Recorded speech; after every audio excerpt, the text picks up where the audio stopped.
Hello everyone, আসসালামু আলাইকুম। আজকে আমি গরুর ভুঁড়ি রান্না করে দেখাবো। এখানে আমি 1 কেজির মতো গরুর ভুঁড়ি নিয়েছি আর নিয়েছি পেঁয়াজ কুচি, আদা বাটা, রসুন বাটা আর আস্ত গরম মশলা।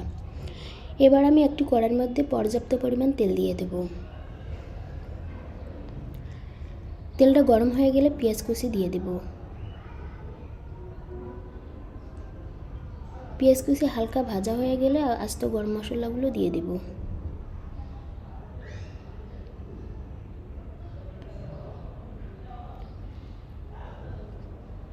পেঁয়াজ কুচি হালকা ভাজা হয়ে গেছে। এবার আমি আদা বাটা আর রসুন বাটা দিয়ে 2 মিনিটের মতো ভেজে নেব, যাতে কাঁচা গন্ধটা চলে যায়।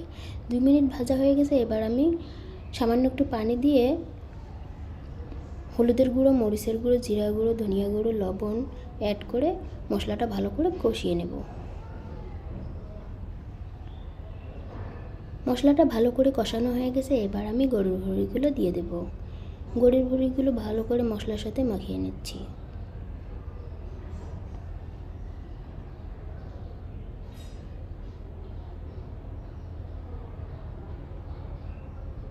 দেখতেই পাচ্ছেন গরুর ভুঁড়ি থেকে কতগুলো পানি বের হয়েছে।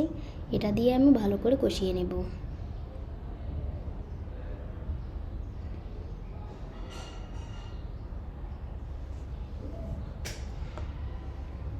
গরুর ভুঁড়িগুলো একটু পরপরেই নেড়ে দেব, যাতে নিচে লেগে না যায়।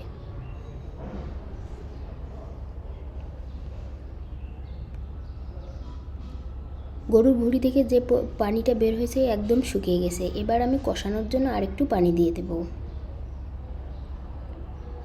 এবার নেড়ে ছেড়ে ঢাকনা দিয়ে রেখে দেব।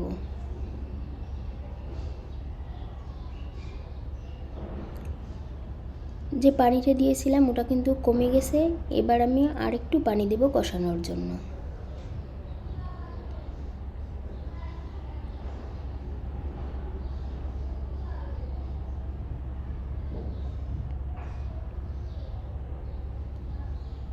দেখতেই পাচ্ছেন ওই পানিটুকুও কমিয়ে গেছে। এভাবে আমি 3-4 বার ভালো করে কষিয়ে নিয়েছি। এবার আমি সিদ্ধ হওয়ার জন্য পর্যাপ্ত পরিমাণ পানি দিয়ে দেব। গরুর ভুঁড়ি খেতে কিন্তু ভীষণ মজা লাগে। আপনারাও বাসায় একদিন ট্রাই করে দেখতে পারেন। দেখতেই পাচ্ছেন ঝোলটা একদম কমিয়ে এসেছে। আমি আর একটু নেড়ে চেড়ে উঠিয়ে নেব।